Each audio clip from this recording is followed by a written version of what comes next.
Bismillahirrahmanirrahim. Assalamualaikum warahmatullahi wabarakatuh. Waalaikumsalam warahmatullahi wabarakatuh. Kami dari kelompok 10 akan mempresentasikan tentang mengumpulkan informasi dan memindai lingkungan toko roti Sri Bakery Gresik. Perkenalkan, saya Sida, NIM 1806011136, dan teman saya Naufal Abiyu Mahdi 1806011020, Muhammad Zaidil Muhtar 1806011114, dan Muhammad Rafi Ardiansyah 1806011074.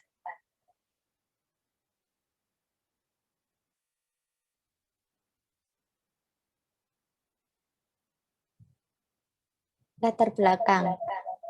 Informasi adalah bahan dasar pengambilan keputusan dalam kegiatan pemasaran. Informasi bagi usaha kecil dikelola dengan mudah, sederhana, dan informal, sehingga usaha kecil sering tidak memiliki unit kerja yang mengelola informasi bagi dalam pengumpulan, pengolahan, maupun distribusi. Salah satu sektor industri yang menjadi sorotan pada saat ini adalah sektor agroindustri pangan seperti industri roti yang menggunakan terigu sebagai bahan dasarnya. Produk roti merupakan salah satu jenis pangan yang paling dikenal dan digemari di Indonesia. Selain memiliki gizi yang lengkap, roti juga dapat dijumpai dalam beraneka ragam bentuk, cita rasa, dan tekstur yang khas, serta mudah dikombinasikan dengan bahan makanan yang lain. Produk roti saat ini bukan hanya dilihat sebagai makanan sampingan, melainkan sudah menjadi makanan pokok bagi sebagian masyarakat Indonesia, bahkan di kalangan remaja dan anak-anak. Produk roti sudah menggeser nasi sebagai sumber karbohidrat utama.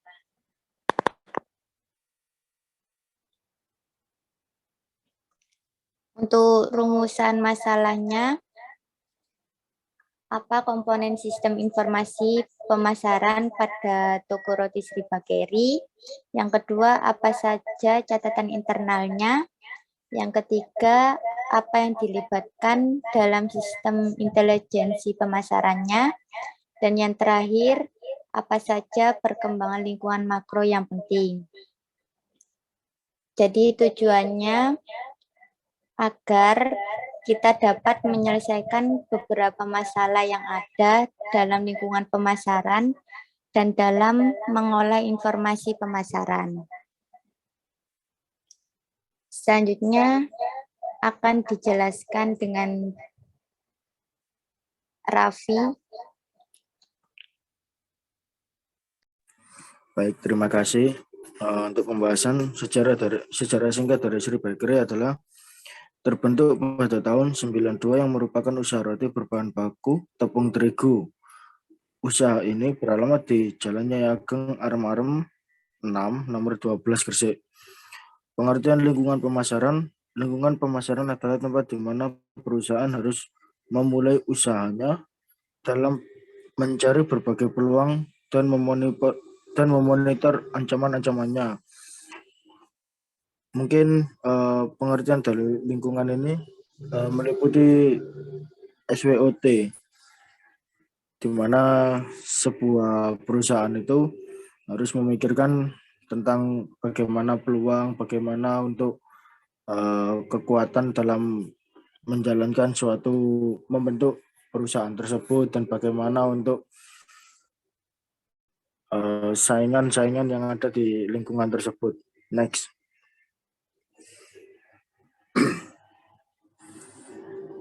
Komponen sistem informasi pemasaran. Yang pertama yakni siklus pesanan sampai pembayaran. Untuk sistem pesanan di Sri Bakery dapat dilakukan dengan cara yang pertama online, dan yang kedua datang langsung ke outline atau offline. Jadi untuk sistemnya ini online itu mungkin bisa jadi lewat kayak semacam WhatsApp ataupun aplikasi sebagainya lah. Next.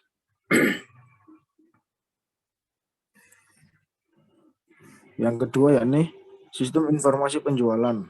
Sistem penjualan toko roti Sri Bakery menggunakan sistem online seperti Facebook dan WhatsApp sehingga mempermudah pesanan bagi konsumen dan bekerja sama dengan penjual roti keliling dan beberapa warung kopi, warung makan dan sebagainya.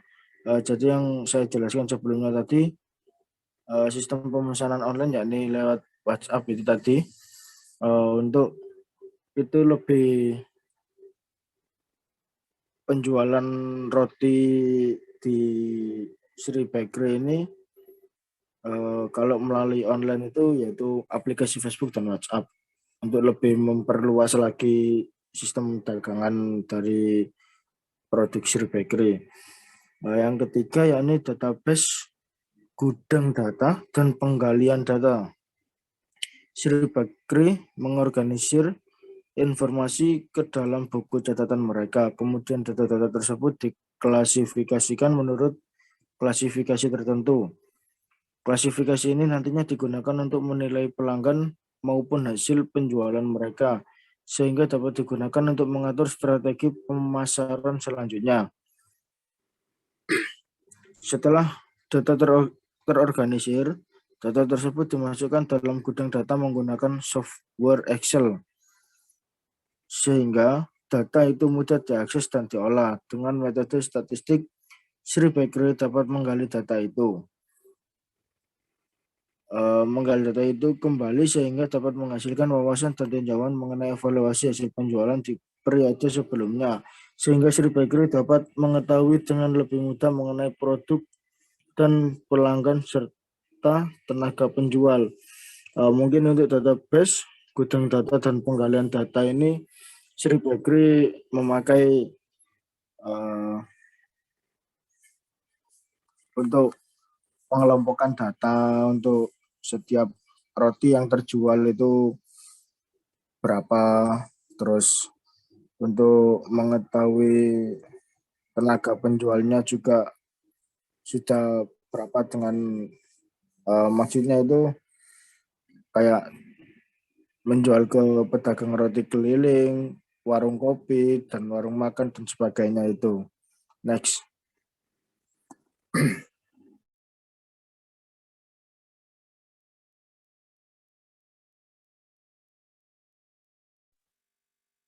Next, Mbak Sita.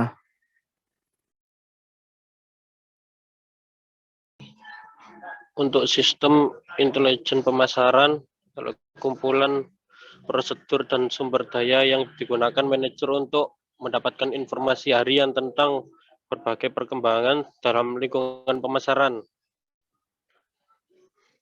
Terus yang menganalisis lingkungan pemasaran, Sri Bakery perlu mengenali dan merespon kebutuhan dan tren yang belum terpenuhi secara menggantung. Dan untuk itu ada kebutuhan, tren, dan megatrend. Sri Bakery telah merespon kebutuhan pelanggan seperti variasi kue, bentuk kue itu yang lebih modern. Sri Bakery dapat dikatakan tidak tertinggal zaman karena setiap bulan mengupdate varian rotinya sesuai dengan perkembangan zaman. Next.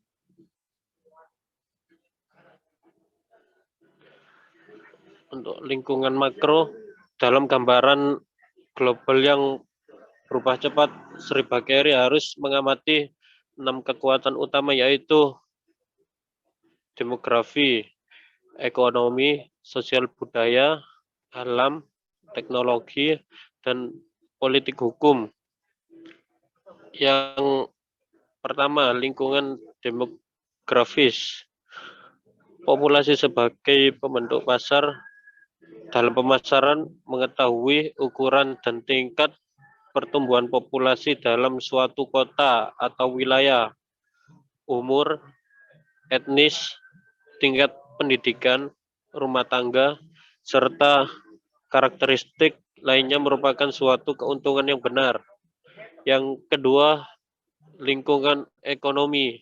Lingkungan ekonomi akan mempengaruhi daya beli. Sri Bakery menjual produknya tidak hanya kepada masyarakat yang berpenghasilan tinggi, namun masyarakat yang berpenghasilan rendah juga bisa membeli produk roti Sri Bakery. Next. Yang ketiga, lingkungan sosial budaya. Dalam kebudayaan akan mengalami pergeseran seiring dengan berjalannya waktu. Namun akan tetap mempertahankan budaya mereka. Dengan sosial budaya yang harus berubah, itu dapat berimplikasi pada peluang dan ancaman yang Sri Bakery hadapi. Sehingga dari perubahan tersebut, Sri Bakery harus memilih strategi yang lebih efektif agar sesuai dengan lingkungan masyarakat dan tetap di depan pesaing. Dan yang keempat, lingkungan alam. Sri Bakery mewaspadai ancaman dan peluang yang terkait dengan kondisi lingkungan alam, yaitu kekurangan bahan baku, khususnya air, peningkatan biaya energi, dan sebagainya. Next. Bismillahirrahmanirrahim. Ya, selanjutnya saya akan menjelaskan pembahasan yang kelima, ada lingkungan teknologi. Jadi teknologi pada zaman sekarang ini menjadi suatu perkembangan yang sangat pesat dan sangat gampang untuk diakses oleh semua orang. Menjalankan suatu bisnis terasa lebih gampang dengan adanya kemajuan teknologi dalam berbagai kepentingan. Penggunaan teknologi dalam dunia ekonomi sangat menguntungkan. Untuk memasarkan sesuatu pun terasa mudah dan gampang karena adanya kemajuan dari aspek teknologi. Yang keenam, lingkungan politik hukum. Jadi bisnis ini juga tidak dapat dilepas dari peraturan dan kebijakan yang telah dibuat oleh pemerintah di suatu negara atau di suatu daerah. Sri Bakery harus mentaati dan menjalankan aturan-aturan pemerintah dengan baik demi kelangsungan usahanya. Next. Jadi kesimpulan yang kami dapatkan dari identifikasi dari toko Sri Bakery ini dapat disimpulkan bahwa yang pertama, berdasarkan hasil analisis sistem informasi dari siklus pemesanan sampai pembayaran, mendapatkan kesimpulan bahwa sistem pemesanan di Sri Bakery dapat dilakukan secara online maupun datang langsung ke outlet. Jadi seperti yang telah dijelaskan oleh Mas Raffi tadi, bisa melalui Facebook, WhatsApp, dan sosial media lainnya. Dan yang kedua, sistem informasi penjualan di Sri Bakery menggunakan sistem online seperti Facebook dan WhatsApp, sehingga mempermudah pemesanan bagi konsumen. Yang ketiga, dari pengumpulan data informasi di Sri Bakery didapatkan database gudang data dan penggalian data bahwa Sri Bakery mengorganisir atau mengumpulkan informasi ke dalam buku catatan mereka, kemudian diklasifikasikan, dibagi-bagi menurut pembagian tertentu. Next. Jadi berdasarkan hasil kesimpulan yang telah kami dapatkan dari identifikasi di toko Bakery dapat diberikan saran sebagai berikut. Yang pertama, diperlukan tindakan khusus untuk merespon kebutuhan pelanggan seperti variasi roti kue yang lebih modern. Jadi variasi roti kue harus dipadukan sesuai dengan perkembangan zaman. Dan yang kedua, meningkatkan kesadaran kekuatan yang dimiliki di lingkungan makro untuk saling berinteraksi untuk menjadi dasar bagi peluang dan ancaman baru. Seperti yang sudah dijelaskan oleh Mas Raffi tadi dengan menggunakan metode SWOT. Mungkin cukup presentasi dari kelompok kami. Mungkin ada kurangnya atau salah-salah kata, Kami mohon maaf. Terima kasih. Wassalamualaikum warahmatullahi wabarakatuh. Waalaikumsalam warahmatullahi wabarakatuh. Waalaikumsalam warahmatullahi wabarakatuh.